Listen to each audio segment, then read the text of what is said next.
Hey guys, Professor Bill, Comic Book University, dOOKIE-fAT-sTACK. Oh yeah! So this is the bulk reviews. We're going to start off with we're just going to do all the books that I reviewed. There were no books that I did not get the opportunity to review this week. It was a pretty damn good week. So every single one of these books had an individual review. You're free to leave now if you want, or if you're not sure which reviews you want to check out, I'm going to give you a really quickie on all of these. Okay, we're going to start off with the first book that I read every week, and that's always the Valiant comic books, because they send me their comic books early because they're freaking awesome. They actually send me the digital comic books, but when the books are that damn good, I buy them anyway because I like having them in my collection. Case in point, Psi-Lords, issue number 7. This is a fantastic book. This is one of the 2 books that everybody's talking about in Valiant Comics, that these are the 2 must-watches to see the future of the Valiant universe. If you want to know what the other one is, go check out the individual review. You'll find out more about this book. But you get to see just how powerful these guys can really be. Could they possibly be more powerful than X-O Manowar? Well, I speculate on that. Anyway, what's this? This is called Marauders, issue number 3. What is that? Marauder is one of the Dawn of X books. And, oh, here's another Dawn of X books. I think it was called X-Men, issue 3, the Hickman book specifically. Is there a third one? Excalibur, issue number 3? I do all 3 of these in, well, actually 2 reviews. I always do them live at midnight, Tuesday night, Wednesday morning, that midnight. I always do these reviews. That's right, before the comic books actually come out in the shelves, all right, in the local comic book stores. So I did the live review. Unfortunately, I had a problem with my computer, so I wound up doing it with my camera phone right here, which I usually do not do for my live stuff, but problem with the computer, what are you going to do? And I didn't like the way that video came out, so I still got to hang out with a whole lot of y'all. That was cool. But then I went back and I redid the entire review and, recorded one, and then I put it up there also. So you get 2 different chances at relatively the same review, the same comic books. But yeah, I go into the thoughts a little bit more. So anyway, there's those. And that's every single Tuesday night / Wednesday morning, midnight. Every midnight, Tuesday morning or Tuesday night / Wednesday morning, I will review all of the Dawn of X books in one shot. All right, so you got 3 more coming out this coming Tuesday night, Wednesday morning. I'll be reviewing 3 of them. So you can meet me there, ask me questions about those individual books. How you doing? Okay, there were 2 2099 books out. One was Venom 2099, one shot. Somebody mentioned this was a lot like the Life Foundation story from the Venom movie. I actually thought I said that in the review, but I went back and rewatched the review, and it turns out I didn't. I meant to. So good call. You're right. I had the exact same feeling. This really did feel like, let's just say, a better version of the movie. This is what the movie should have been, minus the fact that Eddie Brock wasn't in this. But this was a surprise hit for me. Did not expect that. Had an indie book or 2 that did that for me also. We got Ghost Rider, one shot for $20.99. This is the variant cover. This is a freaking fantastic comic book. Ed Brisson for president of all things. Ghost Rider, because he nails Ghost Rider. Wow. Somebody asked me before, did you ever read any of the original Ghost Rider 2099s? Believe it or not, no, I actually didn't. I'd forgotten that they even existed. I read Ravager, X-Men, the SpiderMan, Doom, of course. Doom was my favorite one. Punisher 2099. I never read Ghost Rider 2099, and I don't remember if there were any other 2099s also. Hulk 2099 it was a thing, but was it its own comic book? I can't remember. I think it was. Anyway, I remember it was a totally 100% different guy. Anyway, moving on, we've got Daredevil, issue number 14. Chip Zdarsky just knocks these out the parks every single time that one of these issues comes. Was this twice monthly, I think it is? Whatever it is, when these issues drop, I know this is going to be an amazing, in-depth, really riveting issue. Does not let me down anytime, anywhere. I always know these are going to be fantastic issues. Go and check out the individual review and grab the comic book if it's not too late. I'm telling you, man, these books are amazing. This is like a case study. While the previous run with Charles Soule was like the best version of Matt Murdock ever, this is like a case study of the character. And it is It feels more like the TV show than any other version of Daredevil I've ever seen. So we've got 2 of the Annihilation Scourge books. One of them is Fantastic Four. Really good book. I enjoyed this. Really good take on the individual characters. And Nova. This is the Annihilation Scourge Nova one-shot. I feel as though this issue right here was probably the main reason why Annihilation Scourge was done in the first place. Matthew Rosenberg just wanted to play with Nova, Richie Rider. And man, yes, more please. More of him writing Richie Rider, because damn it, he gets it. Rosenberg genuinely gets it. We got some Savage Avengers, issue number 8. Digging on this, people were wondering why this is called the Savage Avengers. Yes, Conan's not necessarily the leader of the team, but he is the main focus. On top of that is the idea that all the people involved are typically like really violent SOBs. Minus Dr. Voodoo. Used to be Brother Voodoo. Anyway, this was a really good issue. There were a couple of turn the page and laugh your ass off moments in here. I always like when that happens. It's not a funny book, but there are extremely funny moments in here where I'm just like, wow, that really broke the tension of how serious this book could potentially be. You want a book that is like the utmost seriousness, but you're going to sit there and just start, screaming, yes, at multiple moments in the book? Try Doctor Doom, issue number 3. Yeah, Doctor Doom is dead. He goes to hell and faces Mephisto. Plenty of references to the Marvel graphic novel, Doctor Doom and Doctor Strange and Doctor Doom, Triumph and Tragedy. Freaking fantastic book, man. This was really good. Yeah, really good. Okay, my peeps, how about some Walter Simonson? We got 2 books out this week. One of them is Volume 3 of his Ragnarök series, issue number 3. And man, this was like an epic in and of itself. They could sing a song just about this book, and it would have to be belted out by Led Zeppelin. Anyway, speaking of, how about Walter Simonson doing one of the 3 stories in this Thor the Worthy book? This was good. And Walter Simonson does it's mostly a Sif story, but it also heavily involves Beta Ray Thor. Can't argue with that, man. Plus a kid Thor. Yeah. This is the story that I think I've been waiting for from Simonson. I really do wish that he would come back. As much as I love Donny Cates, man, if Walter Simonson said, hey, man, if the fans are down for it, I'm willing to come back to write Thor, I would individually go to every person's house who voted no and beat you up. That's how much, because, wow, loves me some Donny Cates, really looking forward to what he's doing, but like Simonson has always gotten it. He's never not gotten it.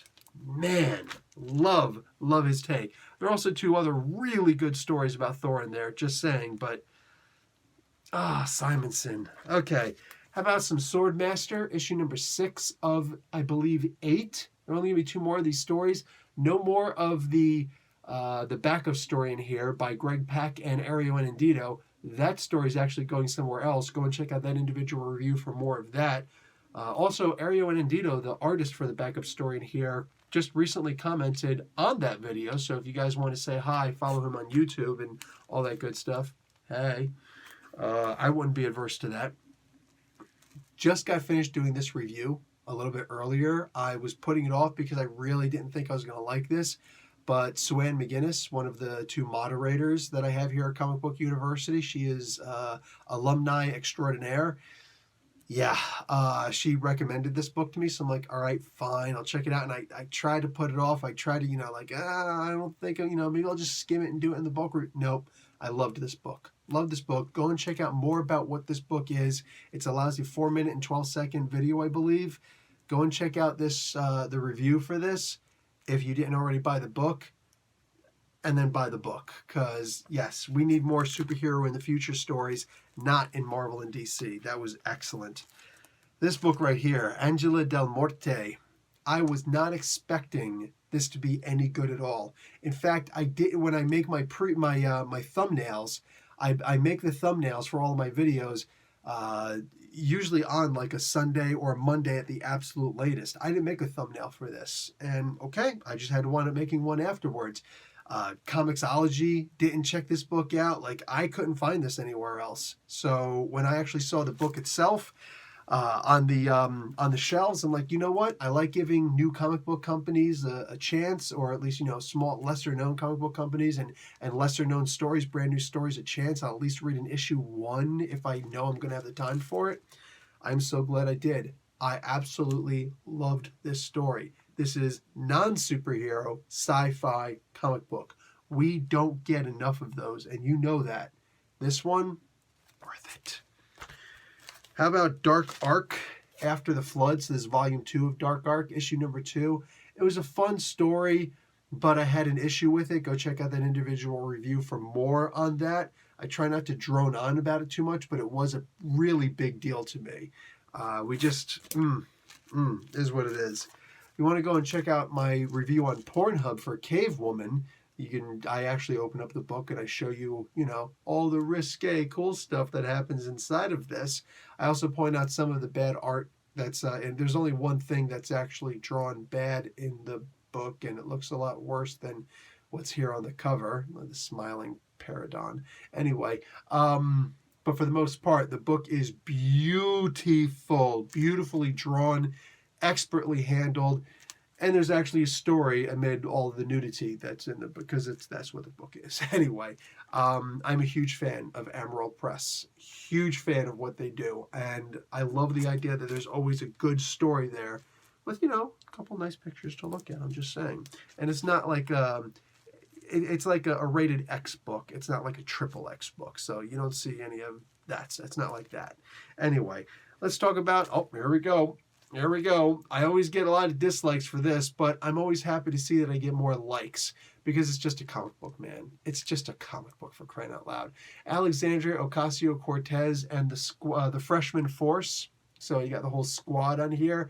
This was a very fun book. A lot of fantasy in this book. It's not just, you know, political, they're awesome.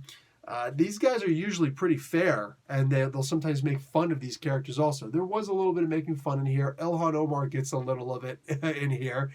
But for the most part, this is actually more of just, this is them having fun. The writers and artists are having fun drawing and you know, writing stories for these characters. This is actually a really fun book. It's not so much about being fair. It is more... if you're more left-leaning, and that doesn't mean Democrat, believe that. If you're more left-leaning, not centrist neocon, then basically neocons, then you're gonna really like this book a lot. You're gonna especially appreciate this. After that, it's just about telling people, hey, go out and vote. We don't care who you vote for. Just go out and vote. So there are actually ways to register to vote in this book, which I genuinely love that they do that. Let's talk about Justice League, issue number 37. This is the penultimate issue for Jeff Johns. More on who's going to be taking... just Robert Venditti is going to be taking over for the book, starting with issue number 39. So issue 38, the next issue, is going to be the final issue. So if you really want to see you probably need to see the previous issue also. But as far as the jumping on point, like the true jumping on point, yeah, the prequels for Dark Knight's Metal. Yeah, that long ago, 2 years ago for that, because the story doesn't slow down at all. And this story only ramped it up a lot, but in a good way. I really did like this issue. Anyway, let's talk about, oh boy, Lois Lane, issue number 6. Okay, this is apparently just going to be a hype book from this point on, actually from previous issues on. I don't know that I'm going to get issue number 7, and that breaks my heart, because I just wanted this book to be about Lois Lane, not Lois Lane reacts to everybody else in her life, the men in her life doing whatever. I'm not even remotely interested in that. I just wanted to see Lois Lane doing her thing and forgetting about everybody else in the world. Unfortunately, that didn't happen. I go into a lot more detail, like what actually happened in this book. It made sense that this story would happen. I don't think that an entire issue needed to be devoted towards it, but whatever. Go check out the individual review for more on that. How about Amazing Spider-Man, issue number 35? This story actually really does break into the 2099 story. The previous two, they promised it. It barely did. It was like a page or two maybe featuring Miguel O'Hara, which, take it or leave it, nobody cares. This one actually has the story in it, which was a huge relief, and you start to realize that 2099 bears some significant import for the Earth 616 universe, and I always like when the stakes are high. How about the penultimate issue of Black Widow, issue number 4, my favorite cover that I purchased for the week. Absolutely gorgeous book. Whole lot of good stuff happened in this book. This is the best issue in the series right now. That's, unfortunately, it's not saying a lot for everything that did happen before, but this was an amazing issue, and I could just forget about everything that happened before. Again, it's penultimate. There'll be one more issue after this where everything gets wrapped up. Hopefully, it's half as good as this book was because, yeah, seriously, wow and double wow. Probably a book just as controversial as the AOC book was the writer for Deathbringer, the Year the Villain Infected. This is a one-shot. It's Donna Troy. Somebody points out that this gives her the ability to fly in this. I honestly didn't look into it that much because I thought this is just because she's the infected. Now she's got maybe more powers, or she's, maybe it's just because she's unlocking things that she never knew that she had. I honestly don't know. Honestly, that did not even cross my mind. But as it turns out, yeah, she did actually fly. I even mentioned it. She flew away at the end of this, and I just kind of glossed over it. But wow. So that could be a first appearance of a new power. Just saying. Otherwise, if you don't like the controversy surrounding the writer, you're not going to like this book. And that's really it, because for the most part, the book just didn't do a whole lot for me otherwise, but it didn't offend me. So there's that. Anyway, guys, that is it for the Dookie-Fat-Stack for the week, my peeps. Check it out. So go and check out any individual reviews that you want, and I am done here. I'm going to try and have a theme song for the next episode. So a week from now. All right, guys. Professor Bill, Comic Book University. Class dismissed.